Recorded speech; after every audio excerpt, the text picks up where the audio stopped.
Okay, 777 subscribers, very cool, but I'd always love more. Like, comment, subscribe, you know what it is. Okay, we're actually talking about the group stage of the Charlotte Major, well, day 3 in particular, and so day 3 of the entire event.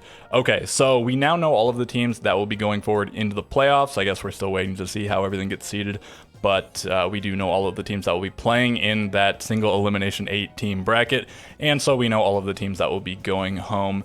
And so we're just going to start in Group A, go alphabetically as we've been doing. But in terms of chronology, I think it was D, C, A, B in terms of the order in which groups were determined, which teams would be going forward and which teams wouldn't. We already knew Oxygen, Astralis were going forward, and Chiefs would not be going to the playoffs, but we still had 6 more slots to fill and 12 teams to potentially fill them. So, all right, taking a look at Group A, Oxygen had 9 points coming into the day. They were guaranteed first seed in their group, and so it was Team 1 and Direwolves fighting for that second spot. Team 1 was in a better position given that they had 3 points and Direwolves had no points, but Direwolves had a whole other game to play, so they could potentially catch up and then pass Team 1.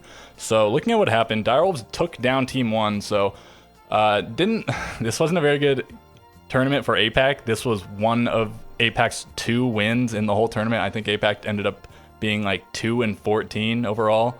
1-3 for Direwolves, 1-5 for Cyclops, and 0-6 for Chiefs. So brutal for APAC. Of course, their top seed wasn't here in Elevate, and also potentially the best team in the entire region, Damwon, didn't even qualify for the tournament, so maybe better luck next time for APAC.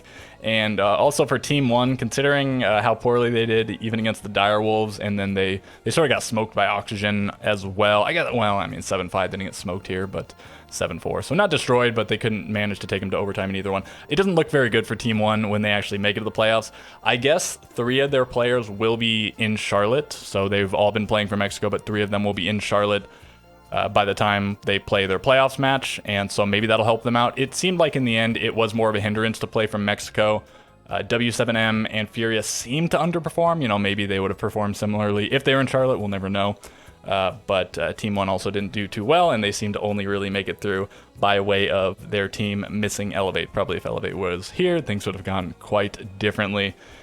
Maybe they'll be able to pick things up with some of their players in Charlotte, but again, not all of them. And this page just got updated, but I don't think we're missing any pertinent information. Okay, so going into this last game, Oxygen versus Direwolves, Direwolves just straight up needed to beat Oxygen in regulation. They needed all 3 points, because even if they 7-0'd Oxygen, or rather, if they beat them, if they went to overtime, they could have gotten 2 points to tie Team 1, but they couldn't have caught up on round differential. Before this game, they were at -9.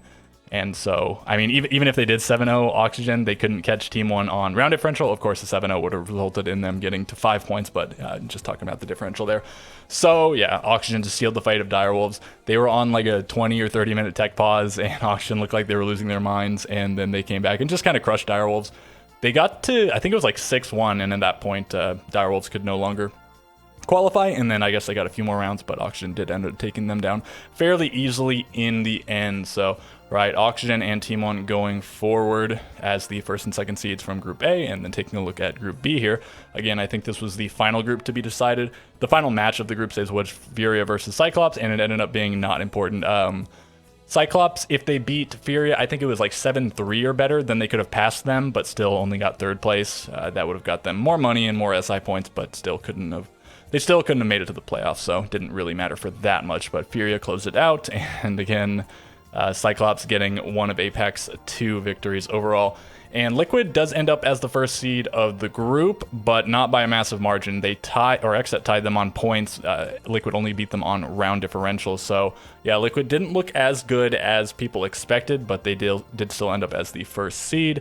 And Xset, maybe not terribly surprising. I think a lot of people had maybe Furia and Xset interchangeable. I had Furia over Xset. Maybe Furia would have made it if they were in Charlotte, but okay, you know, can't get them all right. I think I got like, what, 6 out of the 8 right? Looking at the actual matches now. So Xset took down Liquid. Not the greatest start from Xset to the tournament. They lost to Cyclops, and then they did beat Furia. It was kind of close, and then they lost to Liquid. So they started 1-2, but then they ended up 3-0 in the second half of the group stage. So they beat Furia, and then they beat Liquid here, and then they end up beating Cyclops. So all of their games that they won were pretty close, but I guess none of them went to overtime. They were all 7-4, 7-5 victories.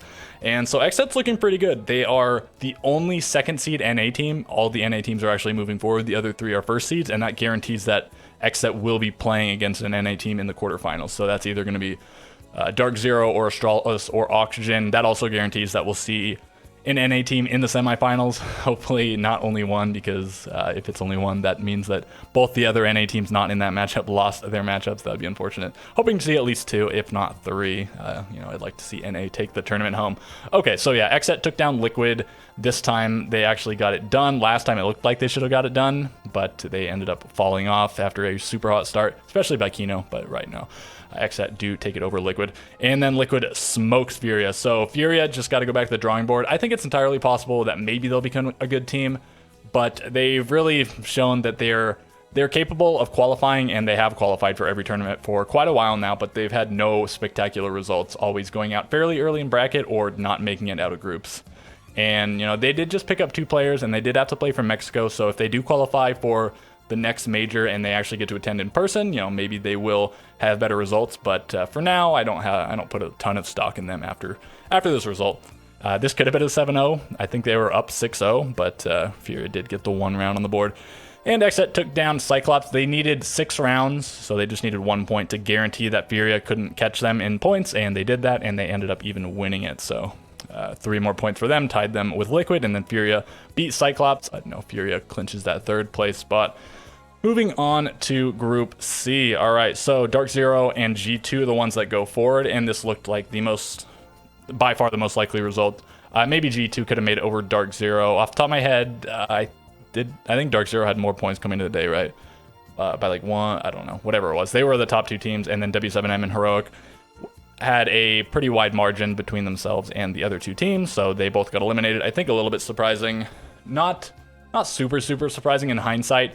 One thing that I think a lot of people didn't really consider too much is the fact that these 2 teams are extremely experienced. Dark Zero, ton of experience on that team, and then G2, I guess as a team, not a ton of experience, but all of their players are pretty well versed in terms of playing at LANs. Maybe Prano not a ton, but himself and everyone else has some amount to a very large amount of international LAN experience. So it seemed to really shine through here, and G2 seems to be getting better and better as time goes on.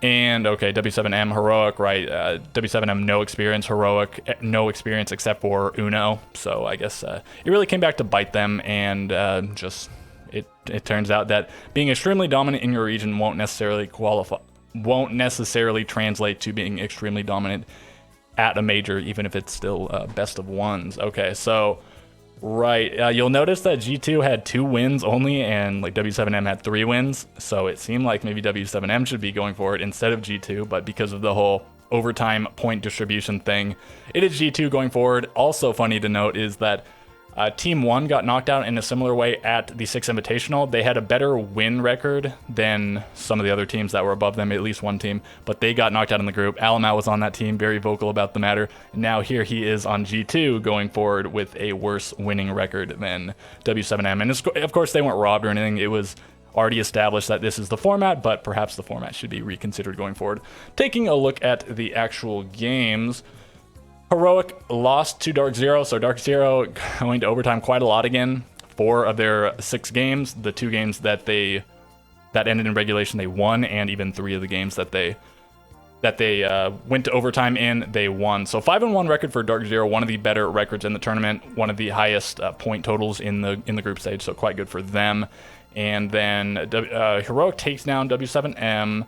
Dark Zero takes down G2, another overtime here, so a lot of 8-6s for Dark Zero, and then finally W7M takes down G2, and that ends up putting them above Heroic, so they sort of snatch that 3rd place spot, getting, again, a little bit more in terms of SI points and money. So, all right, we'll see how G2 fares in the playoffs, because the only team they managed to beat was Heroic, and Heroic seemed to be kind of struggling this tournament, and maybe Dark Zero is going to be absolute killers going forward, we'll have to see. Okay, so taking a look at the final group, Group D, Astralis and BDS go forward, and this was exceedingly likely coming into the day. BDS had like a 5-point lead on Wolves, so Wolves had to basically go perfect, and BDS had to go the opposite of perfect.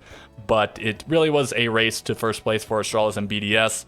Astralis was in the lead, and then they kind of slipped up when they played against BDS, and then BDS didn't manage to clinch it out, and Astralis did in the end. So looking at the actual games, yeah, BDS stomped Astralis. And this might be a Cafe thing. When Astralis played Wolves on Cafe as well, it went all 15 rounds with Wolves getting out to a pretty significant start, but Astralis clawing it back, but they didn't manage to claw anything back versus BDS. They got crushed. So maybe this will be a little bit of a weakness when we get into the best of threes and people can really lean on the fact that Astralis has a weak Cafe, or maybe these just were flukes. We'll have to see once we see some playoff matches. And then, okay, BDS takes down Wolves, but because we go to overtime, this means that if Astralis can win, I don't know if it was just regulation or if they needed a certain round count. They probably did. I guess if Chiefs went to lost 5-7, so if Astralis won this 7-5, then they would have tied, and then I'm not sure about the tiebreak metric. I guess BDS would be, or no, would there just be a tiebreak match? Because Astralis would be, they have a 7-2 over BDS. BDS is a 7-2 over them, so I don't know if they'd be completely tied or if it defaults something else. They have the same record. They have the same round count. Yeah, I guess would they play a tiebreak? They'd have to play a tiebreaker match, right? Unless there's some other metric I'm not aware of.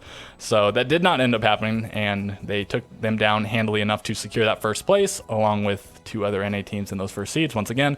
And then Wolves played against Chiefs, and I think they were playing for Stone Cold nothing, right? These guys were on 5 points. Chiefs were on 0 points. Chiefs could have got a few points on the board, and but they couldn't have passed Wolves. So yeah, really playing for nothing. I guess it was the coach of the Wolves, what her name's like Liloon or Liloon, however you say it. It was her birthday, so I guess at least they get to end with a win. But yeah, they don't get to go forward to the playoffs, so unfortunate. But right, I guess that does it for the group stage. And I mean, one more time, I think I mentioned it earlier. We're waiting to see the seeding. I imagine it's going to be announced tomorrow because the day after that, the matches will actually be played. So waiting on that. Probably I'll be doing some sort of predictions for that, and hopefully I didn't forget to talk about anything significant, and I guess if I did, maybe I'll input it at some point in the video in text form. But okay, with all of that being said, I will catch you guys in the next video.